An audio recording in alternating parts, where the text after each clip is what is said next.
Когда смотришь на эту деревню, кажется, что здесь живут несколько десятков человек всего, но на самом деле здесь живут несколько сотен жителей постоянно круглый год. И самое интересное, что такие деревни в Пиренеях, в испанских Пиренеях, они не исчезают с годами, как во многих других местах и странах.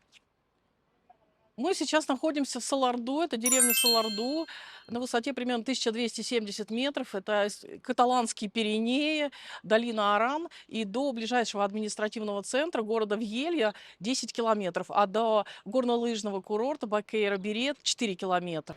Через поселок проходит дорога, которая связывает долину Аран с перевалом и остальной Каталонией. Здесь постоянно живет 600-700 человек, и для горного поселка это достаточно много. Первое, что бросается в глаза, когда идешь по этому поселку Саларду, что дома не выглядят заброшенными. Люди здесь живут, очень много людей здесь живет круглый год. Причин несколько. Сейчас я вам расскажу, почему, какие это причины. Причина первая — это туризм. Почему здесь вот поселок держится и не вымирает, и люди постоянно живут. То есть это поддерживает туризм. Зимой сюда приезжают любители лыжного спорта, горнолыжного спорта. Рядом находится в 4 километрах курорт Бакейра-Берет. А летом приезжают любители горных походов, велосипедов, рафтинга, природы, просто погулять, как туристы. Туризм обеспечивает этому поселку работу круглый год. Люди работают на туризм.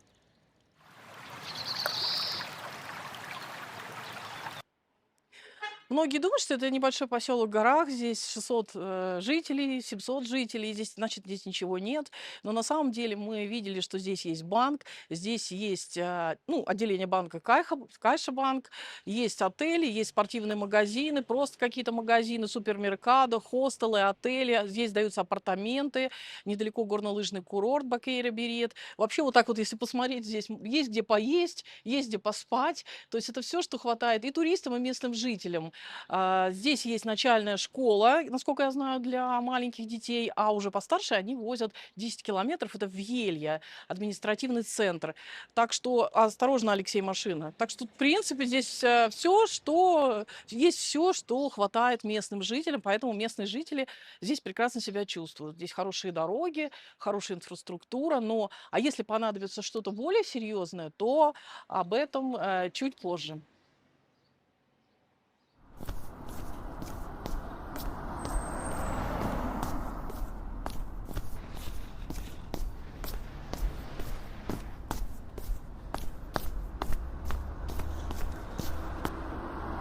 И знаете, что любопытно? Вот сейчас мы идем, время 10 часов, работает кафе, местные жители завтракают все здесь. Представляете? То есть вот такая социализация, такая инфраструктура в этом поселочке. То есть можно не готовить завтрак, можно прийти вот здесь позавтракать, а потом уже топать на работу. Судя по столам, уже позавтракали. Судя по столам, уже позавтракали. Есть такая традиция в Испании завтракать в кафешках. Очень, очень везде это распространено. Наверное, вы знаете. Но вот здесь то же самое. Представляете, поселок в горах, есть кафе, оно работает с 7 утра в некоторых местах для того, чтобы местные могли позавтракать. И мы вышли на такую интересную площадь. Но вот что я хотела сказать про поселок 600 человек, да, там 600-700. Вот уже несколько баров мы встретили, кафешек. Вот еще есть, вот здесь за моей спиной, кстати, меню, вы можете посмотреть цены. То есть здесь много разных таких учреждений, которые кормят. Это бары, рестораны, кафе. То есть вот такая инфраструктура. А вот это, например, историческое здание, старое здание, это ресторан здесь находится. Мы в нем уже бывали. Здесь внутри сохранен интерьер, и, в принципе, все пол старый, вот прошлых веков, весь интерьер, и, в принципе, это как бы музей работает. И многим зданиям, насколько мы знаем, им просто запрещено внутри делать какую-то реинновацию. Они вписывают свой ресторанчик туда, весь интерьер остается старый. Они просто за этим ухаживают.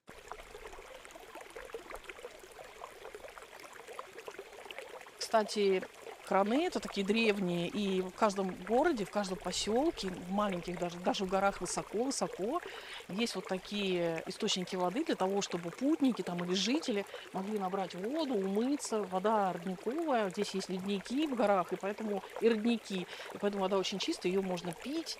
И здесь такие необычные краны, они так вот открываются.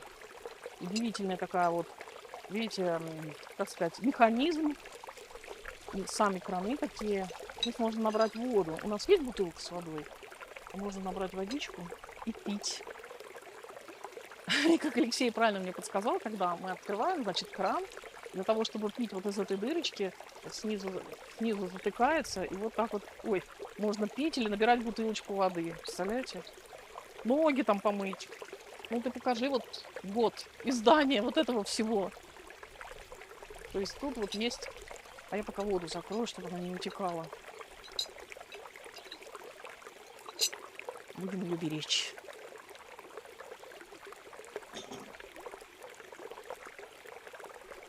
Вкусненькая водичка. Кстати, вот на заднем плане, так как здесь еще горнолыжный курорт рядом, видите, тут есть ски-хаус, апартаменты, которые сдаются, отель. Вот это вся инфраструктура, в том числе и рестораны. Вот такая вот здесь инфраструктура. Ну, а это вы, наверное, знаете, что это такое, для чего это служило. Пишите свои варианты. Как вы думаете, для чего вот эта емкость с водой? Если что-то серьезное случилось, сломался автомобиль, какая-то экстренная ситуация, куда обращаться? Вот чуть позже я вам это расскажу. А что это за свинка? Она тоже что-то значит. Да, здесь очень интересная история, связанная вот с этим местом и с этой свинкой. Но мы дождемся ваших вариантов. Может быть, вы напишите, и, может быть, кто-то из вас знает, что за история вот с этой свинкой, с этим местом. А многие думают, что деревня должна сама себя обеспечивать. Кстати, ну вот спросите вы, чем занимается эта деревня? Вот туризм, сдача апартаментов, туристический бизнес связан с тем, что там вот есть винотеки, рестораны, бары и так далее, аренда лыж, различные школы, то есть люди здесь работают. Но в то же время вот многие подумают, деревня должна обеспечивать сама себя, то есть вот зацикленно быть на себе, но в Испании это не так. В Испании могут люди жить здесь, например, а работать либо удаленно, либо ездить в соседние какие-то городки, поселки и так далее, работать в Елье, здесь 10 километров, а проживать вот здесь, потому что здесь безопасно, здесь тихо, спокойно, уютно, и чистый воздух, хорошее как бы место. Исторически, если их предки здесь жили, то вот они здесь и живут, все есть для такой вот хорошей жизни, поэтому как-то вот так здесь строится. Ну, а работать, кстати говоря, удаленно сейчас в разных частях мира люди работают удаленно, это не новость, это уже давно, поэтому есть такая тоже занятость. Или вот ехать в соседние городки, или работать в туристических центрах, где-то в горах, там, где люди, есть туристические тропы, и они обслуживают туристический бизнес. Вот как-то так. То есть деревня не зациклена сама на себе, она живет более такими масштабами. И, кстати, по всей Испании мы это видим, что вот люди могут перемещаться, и на побережье такая же история, поэтому это все нормально, здесь с этим все хорошо.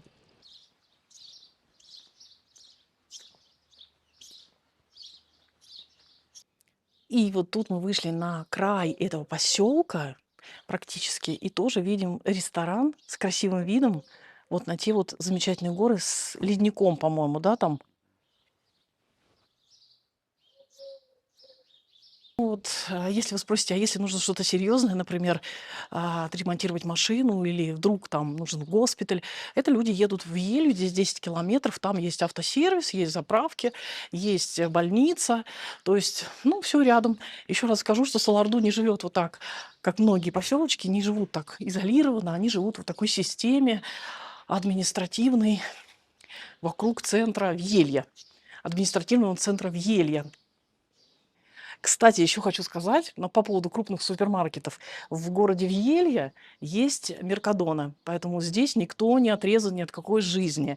Проходит рядом дорога, вот прям рядом, через вот этот поселок проходит дорога, поэтому ее чистят хорошо зимой, когда выпадает снег. Говорят, что добраться везде очень легко и просто. То есть люди не отрезаны от жизни. Здесь есть интернет, здесь есть телевидение, здесь есть все Wi-Fi, здесь есть все прелести жизни, которые возможны и невозможны вот в таких поселках, в горах. И еще раз скажу, что вот этот поселок, он не живет сам по себе, он входит в такой вот, я не знаю, как это сказать, цепь таких поселков вокруг административного центра город Вьелья. Вот в этом ущелье или как долине Аран. Спросите, что с ценами? Многие скажут, в деревне, значит, цены будут мизерные, дома стоят дешево, все везде за копейки. Нет, вы можете посмотреть, вот меню, например, тут 22,50, меню Дель Дио 17 евро, вот прям как у нас на побережье. Цены здесь не мизерные, не крошечные, и цены на аренду здесь не маленькие, а нормальные цены. Я бы сказала, даже в пик сезона дорогие. Почему, опять-таки, туризм? Зимой зимние, это горные лыжи, летом походы, красивые виды, горы. Поэтому цены на аренду здесь, ну, достаточно большие.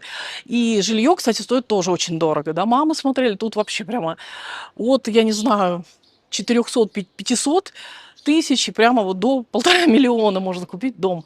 Продаются дома, продаются квартиры, продаются парцелы под строительство уже. Все дорого. То есть нельзя сказать, что вот раз это деревня, значит, здесь вы купите что-то за копейки. Нельзя сравнивать с шахтерскими поселками в Астурии. Нет, это не так. Здесь очень дорогое жилье.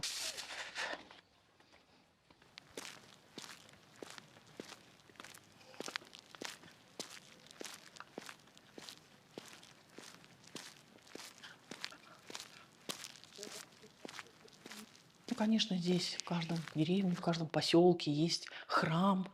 Кстати, здесь вот почитайте, посмотрите, здесь уникальные фрески, которые сохранны уже много столетий.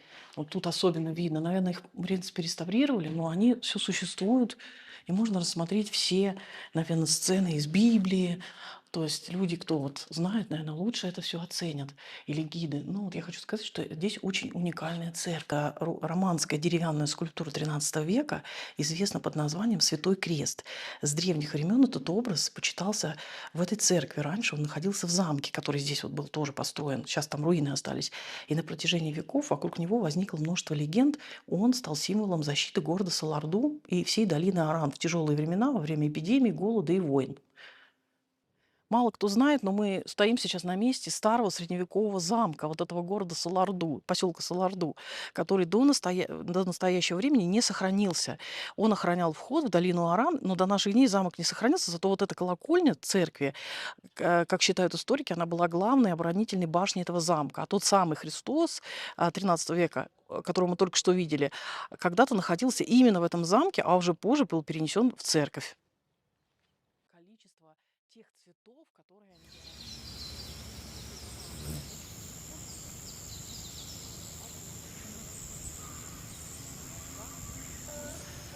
доказательство того, что здесь бывает много снега, вот эта вывеска. Опасность падения снега. Будьте осторожны.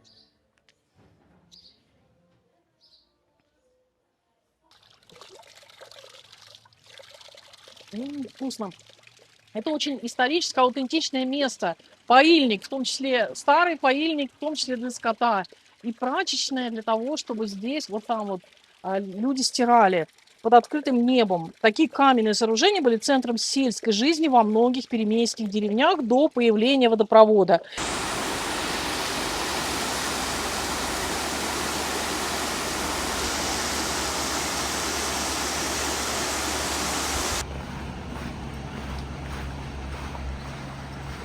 Кстати, в этой деревне Саларду или поселке Саларду есть вот такое место общественное, вот с таким барбекю, то есть не надо страдать, что где пожарить шашлык, где сделать паэлью, столик для того, чтобы собрать тут коллектив гостей.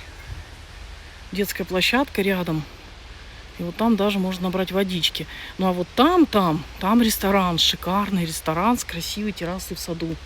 Вот как-то так. Деревня. А впереди, вот там, на реке Гарона, есть старая мельница, которая раньше работала не только для этой деревни. Люди приезжали, мололи здесь зерно, делали муку, в ближайшие деревни все сюда ездили. В общем, она обеспечивала здесь жизнь многим людям. Вода была бесплатная, мельница работала. Ну, вот, стояла на реке, и вокруг горы лесистые.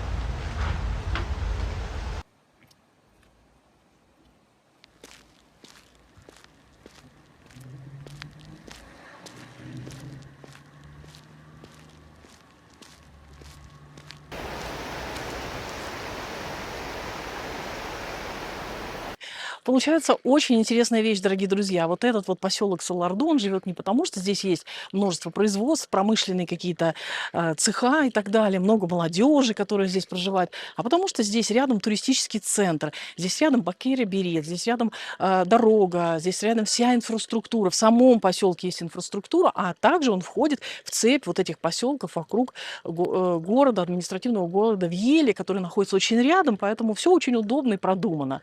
И поэтому многие столетия, наверное, вот такие вот испанские деревни, испанские поселки, они существуют, живут и продолжают жить, развиваться и процветать.